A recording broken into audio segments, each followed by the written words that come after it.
Thank you, Mr. Chairman.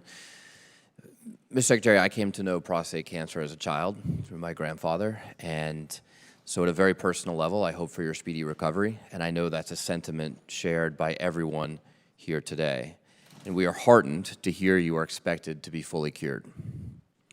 Mr. Secretary, you and I were both trained as infantry officers, and I spent most of my time in the Marines, not as a general, but as a mere lieutenant. There are thousands of lieutenants serving under you in the military today. How would you advise a lieutenant to handle a situation like this with his or her command? A situation in which they had one of their subordinates hospitalized? Or a lieutenant himself or herself were hospitalized? Well, I would advise a lieutenant to make sure that they're doing everything to learn more about what happened, and also to ensure that we're taking care of that particular soldier. In terms of the failure to notify in a timely fashion, I would make sure that the lieutenant worked to put the right procedures and processes in place to ensure that his organization was able to inform him and inform his hire.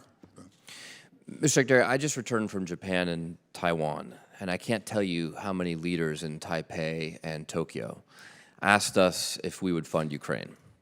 They said that failing to fund Ukraine encourages Xi Jinping in China.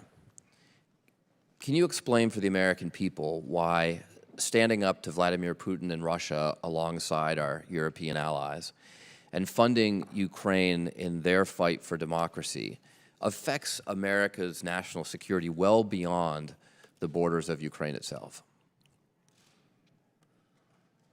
Well, thanks. This really is about our security and the security of our allies and partners.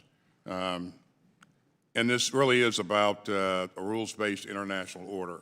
We don't want to live in a world where one country can redraw its neighbor's boundaries and illegitimately take over its sovereign territory. And so we know that if Putin is successful here, he will not stop. He will continue to take more aggressive action in the region.